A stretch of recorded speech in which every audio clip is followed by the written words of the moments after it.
جو ویڈیو دیکھ رہا ہے چینل کو لازمی سبسکرائب کرے۔ جیسے ماں بولا تو آگے سے سناٹا چھا گیا۔ کافی دیر تک فون میں بھاری سانسوں کی آواز سنائی دیتی رہی۔ میں اپنے منہ سے کسی بھی قسم کے الفاظ کہنے سے قاصر تھا۔ نائلہ شیرو۔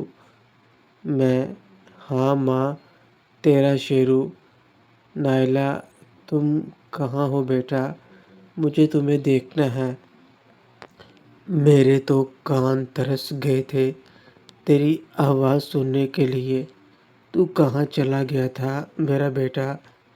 شیرو: کچھ نہیں، مجھے تم سے دور کرنے کی کوشش کی تھی، لیکن وہ تمہاری دعاؤں کے سامنے ہار گئے۔ تیرا شیرو آج بھی زندہ ہے۔ نائلہ: پر تو گھر واپس کیوں نہیں آیا؟ سبھی تجھے کتنا یاد کرتے ہیں۔ کیا تجھے اپنی اس بیچاری ماں پر ترس نہیں آتا کہ اس کا کیا ہوگا؟ تو جلدی واپس آ جا بیٹا، تو جلدی واپس آ جا۔ اتنا بول کر نائلہ ہچکیوں کے ساتھ رونے لگ پڑی۔ شیرو: نہیں ماں، میں واپس نہیں آ سکتا۔ تمہیں اس لیے بتایا ہے کہ تم پریشان نہ ہو۔ نائلہ: اگر تو نہیں آ سکتا تو میں آ سکتی ہوں۔ مجھے تم سے ملنا ہے، تمہیں دیکھنا ہے۔ تو بول۔ ابھی میں نے کانوں سے سنے ہیں، اسے آنکھوں کے دیکھنے کے بعد یقین میں بدلنا ہے۔ تمہیں نہیں پتا بیٹا، میری آنکھیں ترس گئی ہیں صرف ایک بار تمہارا چہرہ دیکھنے کے لیے۔ شیرو: ٹھیک ہے ماں، اگر تم مجھے دیکھنا چاہتی ہو تو کل صبح فلاں ہاسپٹل آ جانا، میں تمہیں وہیں پر ملوں گا۔ لیکن کسی کو بتانا مت، کسی کو بھی اس بارے میں ذرا بھی خبر نہیں لگنی چاہیے۔ اگر کسی کو پتہ چل گیا تو شاید اس بار آپ اپنے بیٹے کو سچ میں کھو دیں۔ نائلہ چپ۔ مرنے کی بات دوبارہ نہ کرنا کہ کیا میں ابھی نہیں آ سکتی؟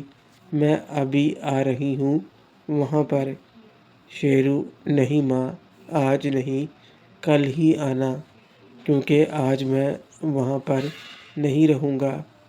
نائلہ: جب مجھے پتہ ہے کہ تم زندہ ہو اور میں تمہاری آواز سن رہی ہوں تو سب جانتے ہوئے بھی میں اگلے 24 گھنٹے کیسے نکال سکتی ہوں؟ مجھے تو تمہیں یقین دکھانا ہے، میں بس آ رہی ہوں۔ شیرو: پر آج آپ کا آنا فضول ہوگا، میں کسی اور جگہ پر موجود ہوں۔ نائلہ: ٹھیک ہے، اگر تم اتنا کہہ رہے ہو تو میں ایک دن اور نکال لیتی ہوں، پر یاد رکھنا یہ صرف ایک دن ہونا چاہیے۔ مجھے یہ ایک دن بھی ایسے لگ رہا ہے جیسے میں 10 سال انتظار کرنا ہوگا۔ میری بات کے دوران ہی روحی نے مجھ سے فون پکڑ لیا اور اپنے کان کے ساتھ لگاتی ہوئی بولی: روحی، زیادہ دیر بات نہیں کر سکتے، اس سے کسی کو بھی شک ہو سکتا ہے۔ آپ کو میں ایڈریس بتا دیتی ہوں، آپ اس ایڈریس پر آ جانا۔ روحی نے نائلہ کو ایڈریس بتا دیا اور پھر اس کے بعد فون بند کر دیا۔ واپس گاڑی میں بیٹھنے پر روحی میری طرف دیکھتے ہوئے بولی: آنٹی تمہیں واپس لے جانے کی بھرپور کوشش کریں گی، لیکن تم نے ان کے ساتھ نہیں جانا ہے۔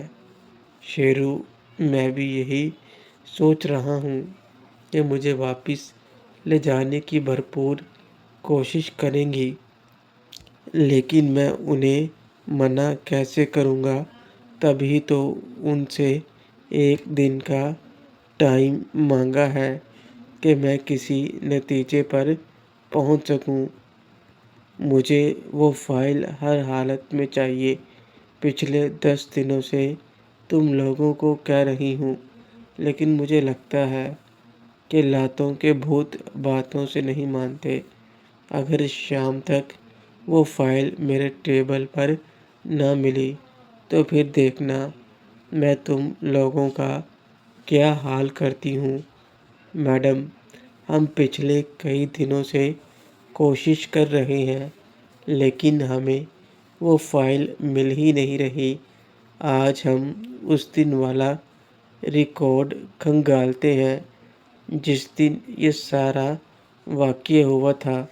روبینہ، میں اس بارے میں کچھ نہیں جانتی۔ مجھے صرف اس فائل سے مطلب ہے جو میں مانگ رہی ہوں۔ سپاہی: جی میڈم، جیسا آپ کہہ رہی ہیں ویسا ہی ہوگا۔ میں ابھی دوبارہ ڈھونڈتا ہوں اور خود بھی ساتھ میں کوشش کرتا ہوں۔ روبینہ خان: جاؤ اب یہاں سے، میرا منہ کیا دیکھ رہے ہو؟ دفعہ ہو جاؤ اور جلدی سے کام نپٹاؤ۔ سپاہی نے ایک دفعہ روبینہ خان کو سلیوٹ مارا اور پھر کیبن سے باہر نکل گیا۔ روبینہ خان: آج شیرو کے ماں باپ کے قتل والی فائل دوبارہ سے کھلوا رہی تھی۔ سپاہی کے جانے کے بعد روبینہ خان نے اپنا سر کرسی کے اوپر پیچھے کی جانب لٹکا دیا اور ایک آہ بھرتے ہوئے بولی، مجھے پتہ ہے کہ تم زندہ ہو۔ مجھے یقین ہے کہ تم ہمیں چھوڑ کر اس طرح نہیں جا سکتے، لیکن پتہ نہیں ہے کہ تم کہاں ہو اور کس حال میں ہو۔ تم جہاں کہیں بھی ہو، اس بات کو سن لو کہ میں تمہارے دشمنوں کو زندہ نہیں چھوڑوں گی۔ زندگی کے ہر موڑ پر میں تمہاری خاطر لڑتی رہوں گی جب تک اس جسم میں جان ہے۔ یہ تمہارے دشمنوں کے ختم ہونے کا نشان ہے۔ دیکھو روزینہ، تم ہی اسے سمجھاؤ۔ میں تو اسے سمجھا کر تھک گئی ہوں۔ اگر یہ اپنے باپ کی بات نہیں مانے گا تو وہ اسے جائیداد میں سے ایک کوڑی بھی نہیں دے گا اور یہ در بدر کی ٹھوکریں کھاتا پھرے گا۔ تم اپنے باپ کو بہت اچھے سے جانتی ہو کہ وہ کس حد تک جا سکتا ہے۔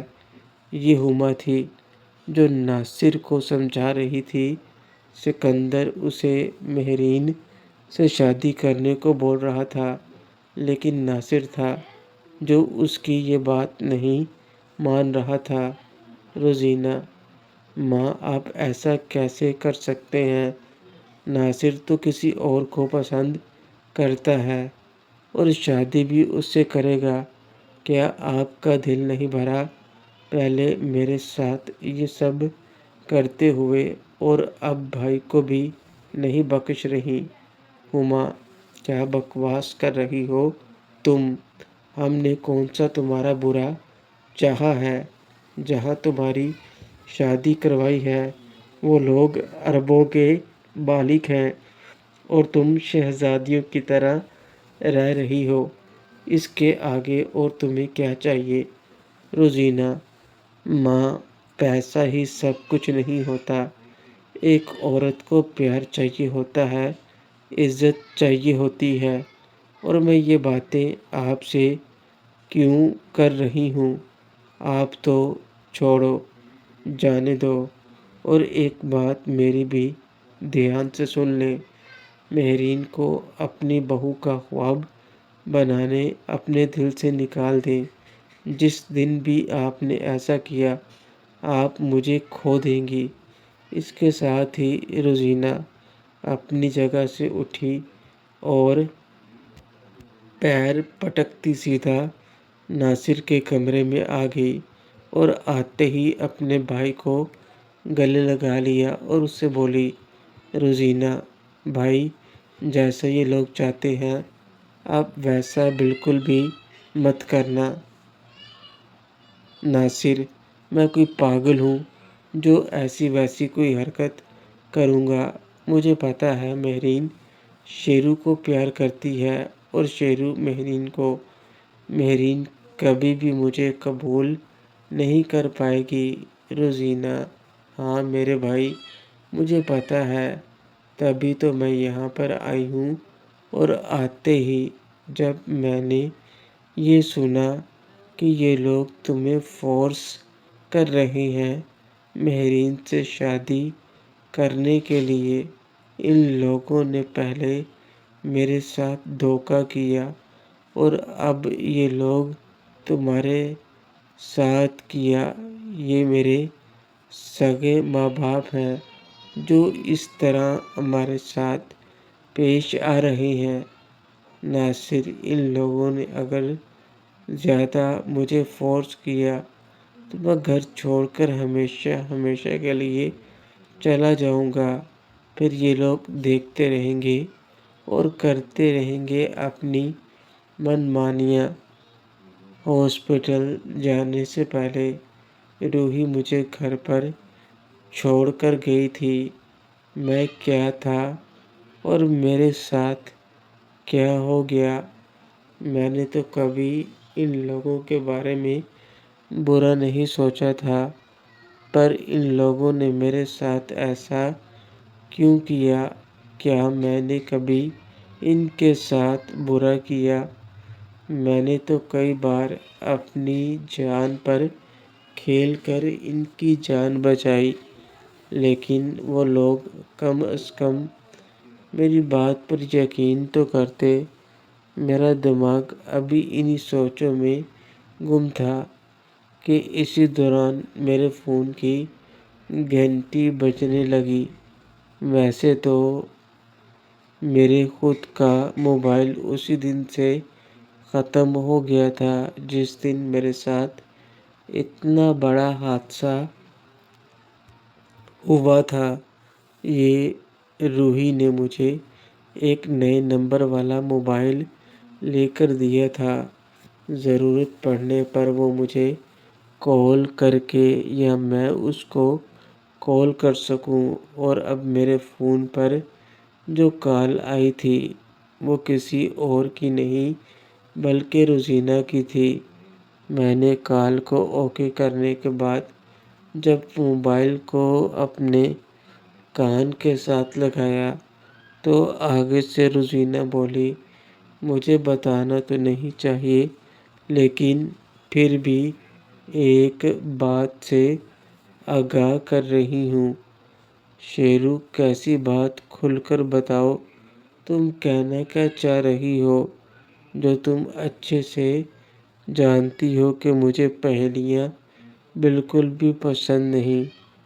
روزینہ، پاپا ناصر کی شادی زبردستی کروانا چاہ رہے ہیں۔ شیرو، تو اس میں کیا کر سکتا ہوں؟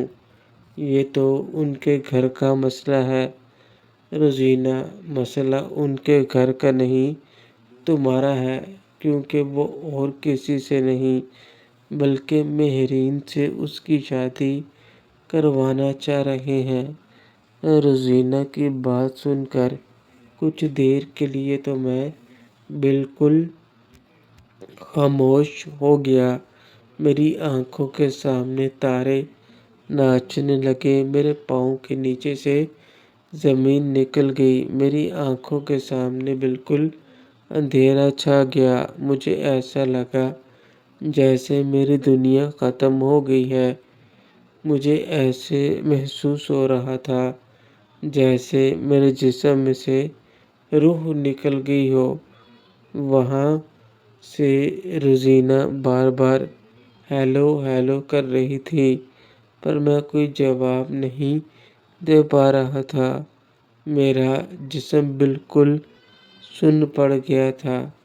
اور مجھے ٹھنڈے پانی کے پسینے آنے شروع ہو گئے تھے۔ میں کانپتی آواز میں روزینہ سے بولا کہ یہ تم کیا کر رہی ہو؟ ایسے کیسے ہو سکتا ہے؟ مہرین ناصر سے شادی کے لیے کیسے مان سکتی ہے؟ روزینہ: میں نے ایسا کب کہا کہ مہرین ناصر سے شادی کے لیے مان گئی؟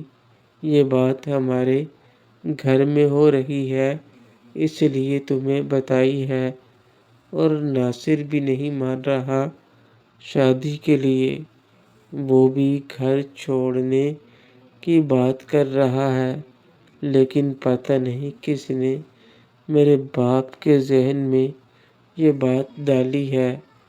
شیرو، تم اچھے سے جانتی ہو کہ مہرین میرے لیے کتنی اہمیت رکھتی ہے۔ اگر اس کے ساتھ کچھ برا ہوا تو میں کسی کو نہیں چھوڑوں گا۔ روزینہ: تمہیں فکر کرنے کی ضرورت نہیں، میرے ہوتے ہوئے ایسا کچھ بھی نہیں ہو سکتا۔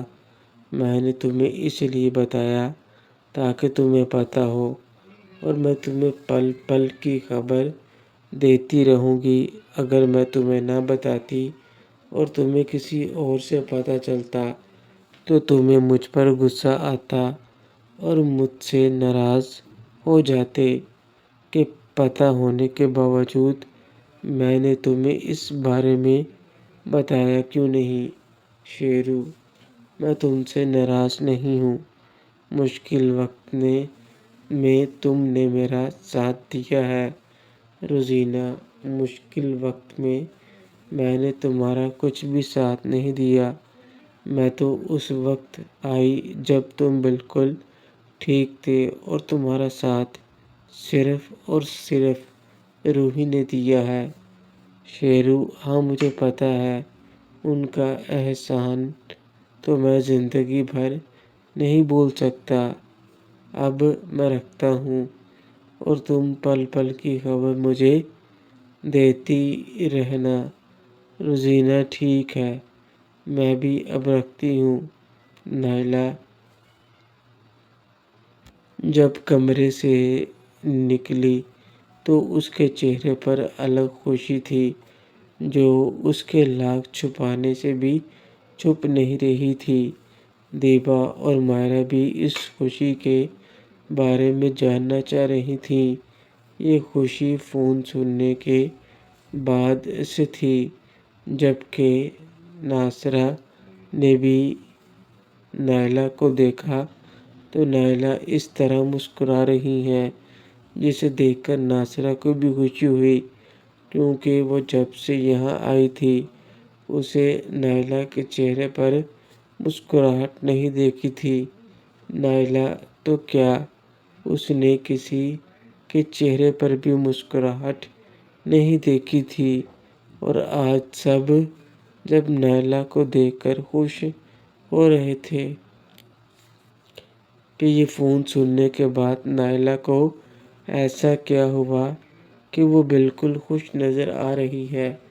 نائلہ کے لاکھ چھپانے کے باوجود سب کی نظر نائلہ پر تھی، اور کسی میں ہمت نہیں ہو رہی تھی کہ وہ اس سے پوچھے کہ اس کی خوشی کی وجہ کیا ہے، لیکن سبھی اندر سے اتاولے ضرور تھے کہ وہ انا کی اس خوشی کا راز جان سکیں، اور سبھی حیرت کا انتظار کر رہے تھے۔ جب سرور گھر لوٹ آئے، نکہت اب ہسپتال میں موجود تھی، اور اس کے پاس مہرین کے علاوہ رحیلہ اور موہت بھی موجود تھے۔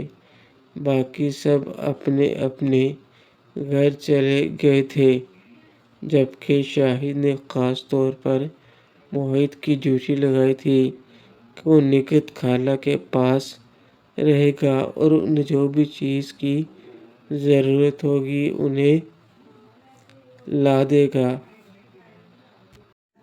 شاہد اور رخسانہ رات کو ہسپتال کا چکر لگا کر گئے تھے اور موہت کو وہاں پر ٹھہرا کر وہ اپنے گھر چلے گئے تھے، جبکہ گاؤں میں یہ خبر پہنچ چکی تھی کہ نکھت ہسپتال میں ہے، لیکن گاؤں سے کوئی بھی اس کو دیکھنے نہیں آیا تھا۔ ناصرہ آنا چاہتی تھی، لیکن بچے کی وجہ سے وہ نہیں آ پائی تھی، پر اس سب کے باوجود باقاعدہ مہرین کو کال کر رہی تھی اور اس سے ہمدردی جتا رہی تھی، کیونکہ ایک بات ناصرہ بھی اچھے سے جانتی تھی کہ شیرو کی فیلنگ مہرین کے لیے کیا ہے۔ شام کو جب روحی گھر آئی تو اس کے چہرے پر تھوڑی الجھن تھی، جس کا مطلب صاف تھا، وہ کسی چیز کو لے کر بہت پریشان ہے، لیکن وہ بتا نہیں رہی تھی۔ میں نے بھی جب روحی کے چہرے کی طرف دیکھا تو میں بھی فوراً اس کی پریشانی کو بھانپ گیا۔ شیرو، آپ کے ساتھ کیا ہوا ہے؟ آپ اس طرح مجھ سے کوئی بات نہیں چھپا سکتی، آپ کو مجھے بتانا ہوگا۔ روحی، نہیں شیرو، تمہیں کچھ غلط فہمی ہوئی ہے، میرے ساتھ ایسا کچھ بھی نہیں ہوا۔ شیرو، میں اچھے سے جانتا ہوں۔ روحی جی، مجھے بیوقوف بنانے کی کوشش مت کیجیے، جو بھی پوچھ رہا ہوں اس کا ٹھیک ٹھیک جواب دو۔ روحی، کہا نا ایسا کچھ بھی نہیں ہوا، تم خواہ مخواہ میں ایسا کچھ الٹا سیدھا سوچ رہے ہو۔ شیرو، تو ٹھیک ہے، اگر تم مجھے نہیں بتانا چاہتی تو تمہاری مرضی، میں تمہیں فورس نہیں کروں گا، لیکن کچھ تو ہوا ہے جس کا میں پتہ لگا لوں گا۔ روحی، تم کو میری بات کیوں سمجھ نہیں آتی؟ جب میں نے کہہ دیا کہ ایسا کچھ بھی نہیں ہوا۔ شیرو، ٹھیک ہے، میں پتہ کر لوں گا۔ میں اٹھ کر اپنے کمرے میں آ گیا، جبکہ روحی اپنے کمرے میں چلی گئی، لیکن اندر ہی اندر مجھے ایک ڈر تھا کہ کہیں روحی کے ساتھ کچھ برا نہ ہو جائے۔ مجھے پتہ تھا روحی مجھے کیوں نہیں بتا رہی، اس کی سب سے بڑی وجہ یہ تھی کہ روحی نہیں چاہتی تھی میں کسی مسئلے میں پھنس جاؤں۔ میں روحی جی کو اس طرح پریشان تو بالکل بھی نہیں دیکھ سکتا تھا، اس لیے مجھے کچھ نہ کچھ تو کرنا تھا۔ رات کھانے پر بھی نائلہ اس طرح خوش دکھائی دی اور اس کی خوشی کو سرور نے بھی بھانپ لیا اور کھانے کی میز پر بولا، سرور، کیا بات ہے؟ نائلہ، تم آج کافی خوش دکھائی دے رہی ہو، کوئی خوشی کی خبر ہے تو ہمیں بھی بتاؤ، ہم سب بھی تھوڑا خوش ہو لیں۔ نائلہ، نہیں، ایسی کوئی بات نہیں، بس آج کچھ پرانے خیالات آ گئے جن کو محسوس کر کے مجھے خوشی ہو رہی ہے۔ سرور، ٹھیک ہے، اگر تم بتانا نہیں چاہتی تو تمہاری مرضی، لیکن ایک بات کہنا چاہتا ہوں کہ تم اس طرح خوش رہا کرو، تمہارے چہرے پر خوشی دیکھ کر دیکھو کیسے سارے خوش نظر آ رہے ہیں۔ نائلہ، میں کوشش کروں گی کہ ایسے خوش رہوں۔ ویسے ایک بات اور ہے، میں تم سب کو بتانا چاہ رہی تھی، مجھے صبح شہر جانا ہے کچھ ضروری کام سے۔ مائرہ، کون سا کام باجی؟ میں بھی آپ کے ساتھ چلوں گی۔ نائلہ، نہیں، اس کی کوئی ضرورت نہیں، تم گھر پر بچوں کو سنبھالنا اور میں کچھ ہی دیر میں واپس آ جاؤں گی۔ ناصرہ، مجھے بھی ایک دفعہ ڈاکٹر سے چیک اپ کروانا ہے، تو کیا آپ مجھے بھی اپنے ساتھ لے جائیں گی؟ نائلہ: نہیں، پرسوں میں تمہارے ساتھ چلوں گی، لیکن صبح مجھے کام ہے۔ ناصرہ: ٹھیک ہے، ویسے جیسے آپ کو بہتر لگے۔